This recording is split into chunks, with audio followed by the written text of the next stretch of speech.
장깔뱅은 5대 강령을 주장을 했는데 이것을 기독교 5대 강령이라고 그렇게 부르기도 합니다. 왜냐하면 이것이 우리 개혁교회의 기초가 되었고 장로교회의 토대가 되었기 때문에 그렇게 기독교 5대 강령이라고 그렇게 부르는 겁니다.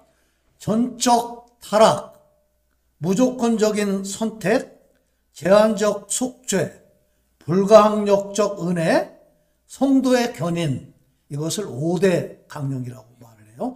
전적인 타락은 아담의 범죄로 말미암아서 죄가 우리 안에 있다는 거예요. 죄의 이미 오염이 됐기 때문에 타락한 인간은 선을 행할 수도 없고 구원받을 능력이 없다는 거예요. 무조건적인 선택은 구원은 하나님의 주권이라는 거예요. 제한적 속죄, 오직 선택된 자만이 구원을 받는다. 불가항력적인 은혜는 하나님이 베풀어 주신 은혜는 인간이 거부할 수 없다는 거예요. 성도의 견인은 선택받은 성도는 반드시 구원받는다. 그렇게 주장하는 거예요. 5대 강령을 한마디로 말하면 하나님의 절대 주권이라고 말을 할 수가 있습니다. 깔뱅은 우리 삶의 모든 영역에 하나님의 절대 주권이 임해야 된다고 그렇게 믿었습니다. 하나님의 통치가 우리 삶의 전반에 임해야 된다. 그렇게 믿은 거예요. 하나님은 온 우주를 창조하시고 세상 모든 일을 주관하시는 분이십니다. 세상의 모든 일이 누구의 뜻대로 이루어진다는 거예요.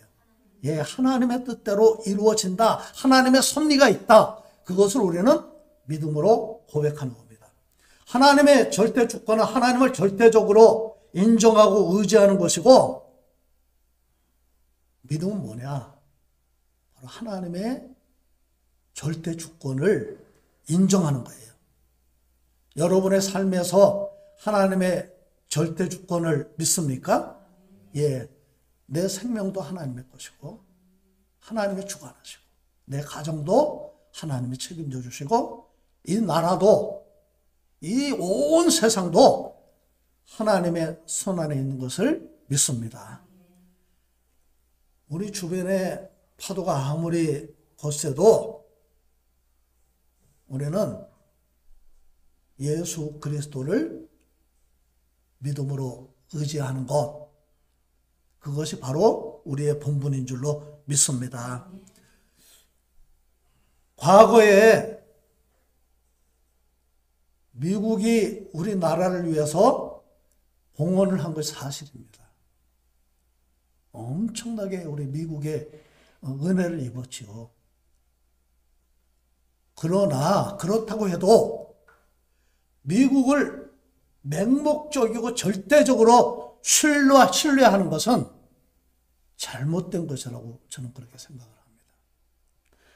지금 세계 경제가 어떻게 될지 알 수가 없습니다.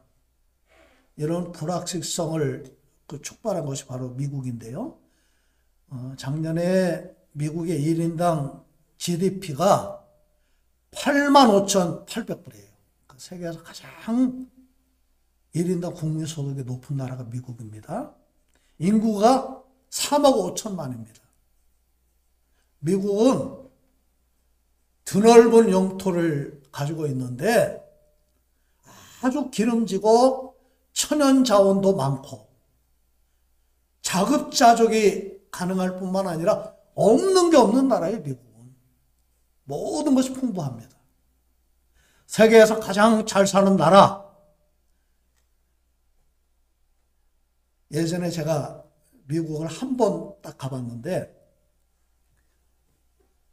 저에게 어떤 목사님이 그런 얘기를 하더라고요. 좋은 거는 미국에 다 있다고 보면 된다. 가장 좋은 거는 미국에 다 있다. 실제로 가보니까 정말 부러운 나라가 미국입니다. 세계에서 에너지와 식량을 자급할 수 있는 나라가 미국과 러시아밖에 없다는 거예요. 중국 식량 자금 못합니다. 에너지 자금 못해요.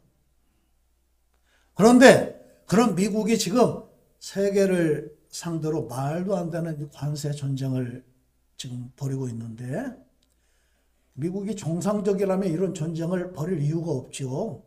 근데 미국은 지금 천문학적인 빚을 지고 있고, 경제는 호황이라는데 2001년부터 지금까지 재정 적자, 만성적인 재정 적자에 시달리고 있습니다. 2025년 6월 달 미국의 국가 부채가 37조 48억 달러. 37조 원이 아니고 37조 억 불. 우리 돈으로 따지면 억 다음에 조 다음에 경인데 5경이 넘어요. 미국 전체 그 GDP의 124%로 부릅니다. 미국 재무부 발표에 의하면 빚이 계속 늘어나가지고 10년 후 34년에는 56조 달러가 될 거라는 거예요. 막 기하급수적으로 빚이 막 계속 늘어나고 있어요. 24년 한 해 동안에 우리는 1월부터 12월까지 한 해 그 경제를 따지잖아요. 미국은 10월 달에 시작됩니다. 10월부터 9월까지. 그러니까 작년 그 한 해 동안에 재정 적자가 1조 8,830억 불. 25년도 금년에는 7월까지 통계가 나와 있는데 1조 6천억 달러. 그러니까 이제 9월까지 하면은 2조 달러가 넘겠지요. 2조 달러면은 한 해 재정 적자가 얼마냐? 2,880조 원. 우리나라 1년 예산의 5배가 1년에 적자가 나는 거예요. 어마어마한 적자가 나는 겁니다. 여기에 비하면 지금 관세 수입으로 들어오는 돈은 껌값이라고 할 수 있을 정도, 그 정도밖에 안 되는 거예요. 여러분 생각해 보세요. 수입이 100만 원인데 지출을 200만 원씩 하고 있는 거예요. 그러면 그 집은 파산하고 말 것입니다. 미국도 마찬가지예요. 자, 그러면 재정 적자를 줄이면 될 거 아닙니까? 답은 명확하지만 재정 적자를 줄이는 것은 쉽지 않아요. 200만 원씩 쓰던 사람이 갑자기 100만 원만 써라. 그러면 허리띠를 졸라매야 되는데 그러려고 하지 않는 거죠. 나머지는 빚을 얻어야 돼요. 국가도 수입보다 지출이 많으면 빚을 얻어야 되는데 그것을 국가 채무, 국채라고 그러잖아요. 미국이 2조 달러, 한 해에 2조 달러 재정 적자를 줄이기 위해서 달러를 그만큼 찍어내면 이자를 지불해야 되고 달러가 많아지니까 당연히 인플레이션이 되는 거예요. 인플레이션을 막기 위해서 금리를 높이는 겁니다. 미국이 우리나라보다 지금 금리가 훨씬 높아요. 지난해 미국 1년 예산이 7조 6,470억 불. 이게 숫자가 우리가 잘 눈에 안 들어오죠. 우리나라 예산의 15배 정도 된다. 그렇게 보면 됩니다. 근데 국방 예산이 8,950억 불이에요. 근데 이자로 지출한 돈이 8,820억 불. 금년에는 1조 달러가 넘을 거라는 거예요. 이자로 지출하는 돈만. 1년 예산에서 국방 예산보다 이자로 지출하는 돈이 많아요. 이게 왜 중요하냐면 역사상 지금까지 있었던 모든 제국들을 보니까 국방 예산보다 이자 지급이 많아지기 시작하면서부터 제국이 무너졌다는 거예요. 여러분, 영원한 절대 제국은 없어요. 그대로 있으면 미국은 결국 침몰해 버리고 말 것입니다. 앞으로 이 말은 무슨 말이냐? 앞으로 미국이 자기들을 지키기 위해서 무슨 짓을 할지 모르는 거예요. 자국의 이익을 지키기 위해서 무슨 짓을 할지 모르는 미국이 성적이 흔든다고, 미국을 좋아한다고, 미국의 우방이라고 그래서 대한민국을 책임져 주지 않는다는 거예요. 앞으로 미국의 방향이 미국 우선주의로 흘러갈 거라는 거죠. 자, 그 적임자가 바로 트럼프로 보는 거예요, 미국에서는. 우리가 볼 때는 이 트럼프는 정신 나간 이상한 사람처럼 보이는데, 제가 하고 싶은 말은 우리가 절대적으로 신뢰하고 믿을 존재가 미국이 아니라는 거예요. 시편 146편 3절부터 5절까지 보니까 귀인들을 의지하지 말며 도림이 없는 인생도 의지하지 말지니 그의 호흡이 끊어지면 흙으로 돌아가서 그날에 그의 생각이 소멸하리로다. 야곱의 하나님을 자기의 도움으로 삼으며 여호와 자기 하나님에게 자기의 소망을 두는 자는 복이 있도다 그랬어요. 누가 복이 있어요? 하나님께 소망을 두는 자, 하나님을 신뢰하는 자, 하나님의 절대 주권을 믿는 사람이 복이 있다는 거예요. 시편 95편은 다윗의 시편이라고 그렇게 추측을 합니다. 왜냐하면 히브리 성경을 헬라어로 번역을 한 70인역 성경이라고 있는데 거기에는 표제에 그렇게 써 있어요. 다윗에 의한 노래의 찬양이라고 하는 그런 표제가 붙어 있고요.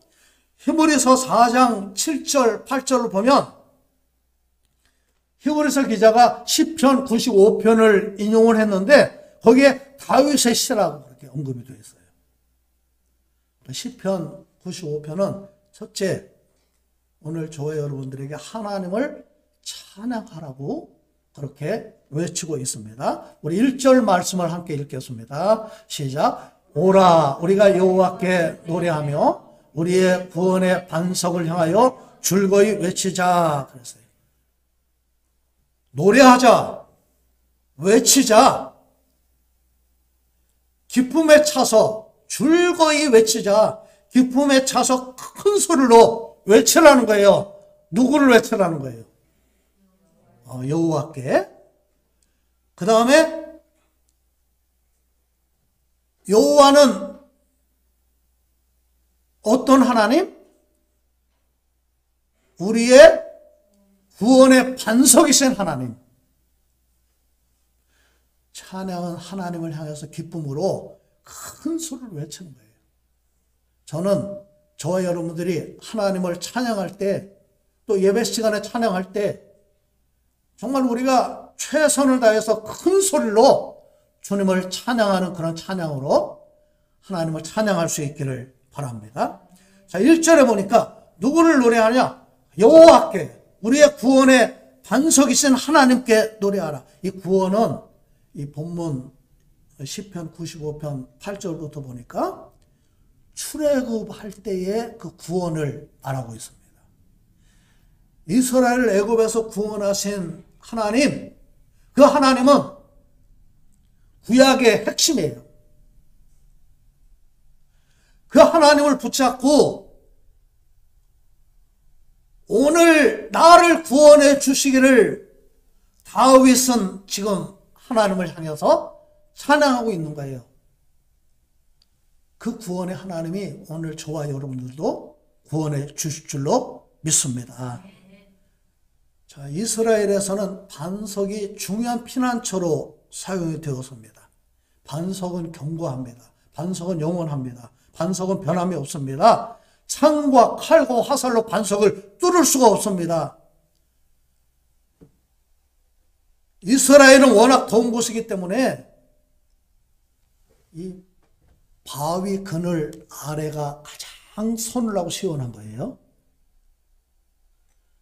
반석 위에 있으면 흔들리지 않습니다. 반석 뒤에 숨으면 창과 활과 화살이 뚫을 수가 없습니다. 바위 아래 있으면 쉼이 있습니다. 다윗에게는 항상 쉬고 편안하게 피할 수 있는 바위가 있었습니다. 그것은 돈이 아니었어요. 권력이 아닙니다. 베들레헴에 있는 바위가 아닙니다. 바로 하나님으로 나의 피할 반석을 삼은 줄로 믿으시기 바랍니다. 오늘 저와 여러분들도 무엇으로 반석을 삼아야 돼요? 예, 돈은 있다가도 없을 수 있어요. 영원한 권력 봤어요? 권력도 영원하지 않습니다. 우리 옛말에 부자가 3대 못 간다고 그러잖아요.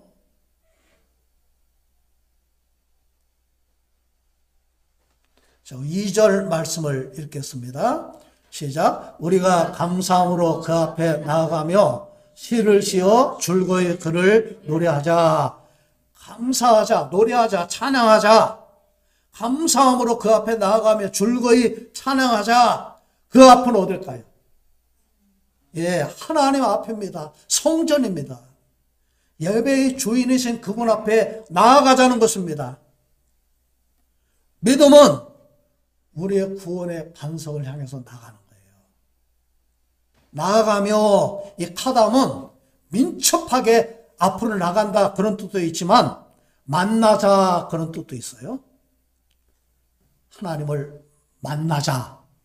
하나님 앞에 빨리 가라. 하나님을 만나라. 바로 그런 뜻이에요. 나아가는 것은 물에 물 탄 듯 술에 술 탄 듯 이래도 좋고 저래도 좋고 그러는 거예요. 적극적으로 행동하는 거예요. 세상으로 향했던 우리 시선을 주님께 향하는 거예요. 그래서 옛 자아를 벗어버리고 새로운 피조물이 되는 거죠. 그걸 뭐라고 그랬습니까? 오직 내 안에 그리스도께서 사시는 것이라고 얘기했잖아요. 나를 사랑하사 나를 위하여 자기 몸을 버리신 하나님의 아들을 믿는 믿음 안에서 사는 것이라. 오늘 저와 여러분들의 삶 속에서 이 감사와 찬양이 풍성해지기를 주님의 이름으로 축복합니다. 자, 두 번째, 그럼 우리가 찬양하는 하나님은 어떤 분이신가? 3절부터 5절까지 보니까 세 가지를 말씀을 하고 있습니다. 우리 3절 말씀을 읽겠습니다. 시작. 여호와는 크신 하나님이시요 모든 신들보다 크신 왕이시기 때문이로다. 아멘. 이 말은 하나님은 신 중에 신이시고 왕 중에 왕이시다. 그런 뜻이에요. 그분과 비교할 수 있는 존재가 없다는 거예요. 아멘. 하나님보다 크신 존재가 없어요. 아멘. 그래서 우리가 예수의 이름으로 우리가 선포하면 악한 영이 무릎을 꿇는 겁니다. 하늘에 있는 자들과 땅 위에 있는 자들, 땅 아래에 있는 모든 자들로 예수의 이름에 무릎을 꿇도록 하나님 만드셨기 때문에 그렇습니다. 자, 4절 읽겠습니다. 땅의 깊은 곳이 그의 손안에 있으며 산들의 높은 곳도 그의 것이로다. 5절 보여주세요. 예, 5절 앞에도 보니까 바다도 그의 것이라. 세계가 하나님의 손안에 있고 세계가 그의 것이기 때문이라는 거예요. 땅속 깊숙한 곳이나 높은 산이나 바다와 육지 모두 하나님의 손안에 있다. 하나님의 소유라는 거예요. 하나님의 통치가 미치지 못하는 것이 없다는 겁니다. 그래서 그분은 5절에 보니까 그가 만드셨고 육지도 그의 손이 지으셨도다. 하나님은 창조주 하나님이시라는 거죠. 하나님은 온 세계를 창조하시고 다스리시는 하나님이신 줄로 믿습니다. 그것을 하나님의 주재권, 하나님의 절대 주권이라고 말을 하는 거예요. 이스라엘 백성들은 출애굽해서 홍해가 앞을 가로막고 있을 때 그들은 절망했습니다.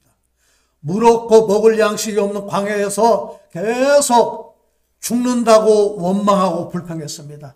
죽겠네, 죽겠네. 이 말을 입에 달고 살았어요.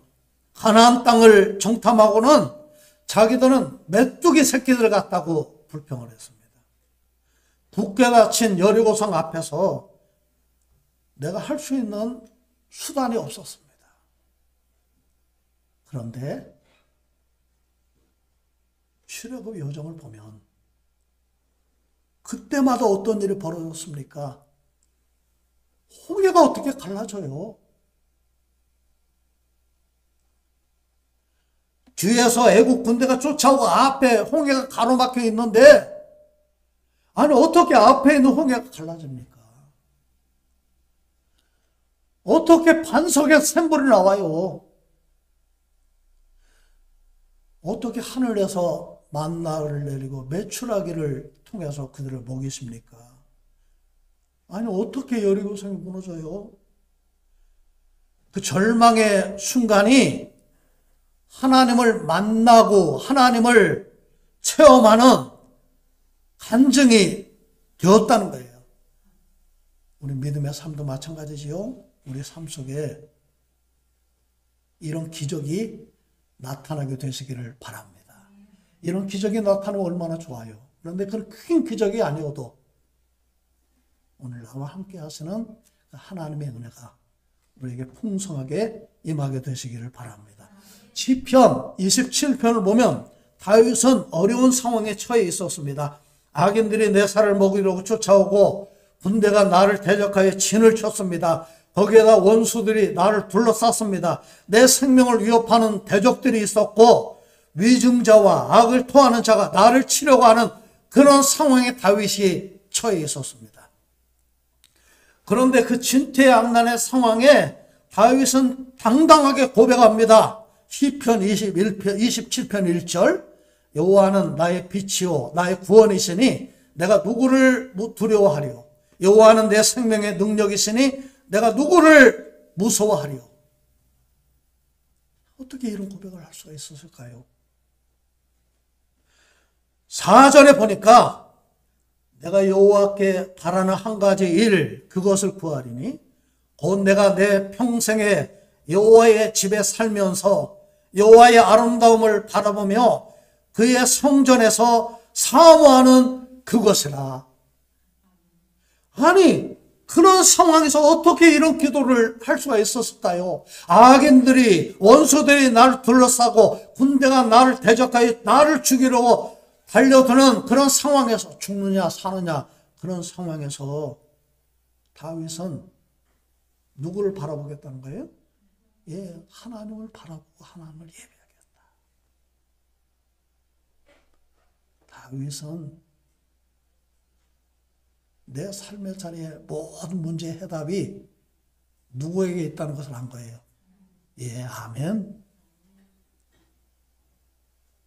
악인, 원수, 군대, 대적, 위증자, 악을 토하는 자가 만드는 환경과 유혹과 고통, 어려움을 마주 대할 때 항상 해결책은 하나님께 있다고 하는 것을 다윗은 체험한 거예요.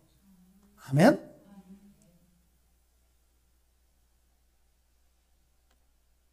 오늘 내가 당하는 삶의 자리에 모든 해답이 하나님께 있는 것을 믿으시길 바랍니다. 세 번째, 하나님을 경배하라고 권면을 하고 있습니다. 우리 6절, 7절 함께 읽겠습니다. 시작. 오라 우리가 굽혀 경배하며 우리를 지으신 여호와 앞에 무릎을 꿇자. 그는 우리의 하나님이시요 우리는 그가 기르시는 백성이며 그의 손이 돌보시는 양이기 때문이라. 너희가 오늘 그의 음성을 듣거든. 그랬어요. 자, 6절을 보니까 굽혀 경배하며 무릎을 꿇자. 이 단어들은 뭐예요? 하나님을 예배하자고 하는 그런 단어들입니다. 굽힌다. 인사하는 거죠. 나를 낮추는 거죠. 복종하는 거죠. 경배하며 하나님의 임재 앞에 몸을 땅에 엎드려서 나를 바짝 낮추고 하나님을 높이는 거예요. 워십이 바로 경배지요. 무릎을 꿇자 하나님을 예배하는 자의 태도입니다. 우리 예전에 성전에서 의자에서 예배드리지 않았지요? 저도 어렸을 때 교회 가면 항상 무릎 꿇고 예배드렸던 그런 생각이 납니다. 자, 굽혀 경배하며 무릎을 꿇자 하나님을 인정하고 고백하고 예배하는 거예요. 자, 7절을 보니까 너희가 오늘 그의 음성을 듣거든. 언제 그의 음성을 들으라는 거예요? 언제? 오늘, 지금 하나님의 음성을 들으라는 거예요. 과거에 들었던 음성 말고. 자, 7절에 보니까 그는 누구의 하나님이에요? 예, 나의 하나님. 아멘. 3절부터 6절까지 말씀하고 있는 그 하나님, 크신 하나님, 천지만물을 창조하신 하나님, 온 세상을 주관하시는 그 하나님, 그 하나님 바로 나의 하나님이시다. 우리는 그 하나님이 기르시는 뭐예요? 백성이며 또 뭐라고 그랬어요? 예, 그의 손이 돌보시는 양이다. 목자이신 하나님이 나를 길러주신다는 것이요. 시편 23편은 다윗은 고백했잖아요. 양들은 스스로 살아갈 수가 없어요.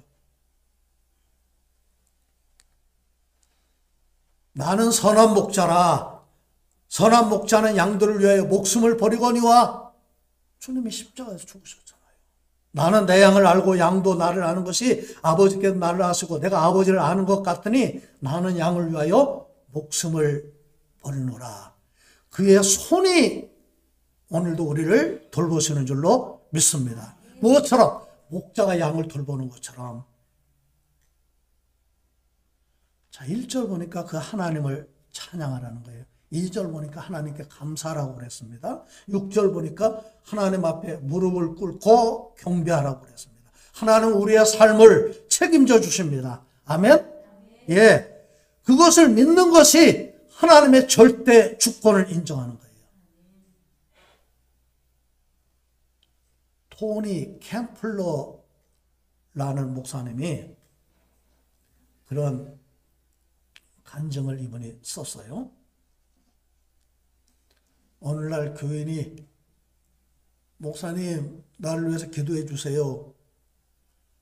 가보니까 남편이 암에 걸린 거예요. 그래서 간절히 그 남편을 위해서 기도하고 돌아왔어요. 일주일 후에 아내가 전화를 했습니다. 여보세요?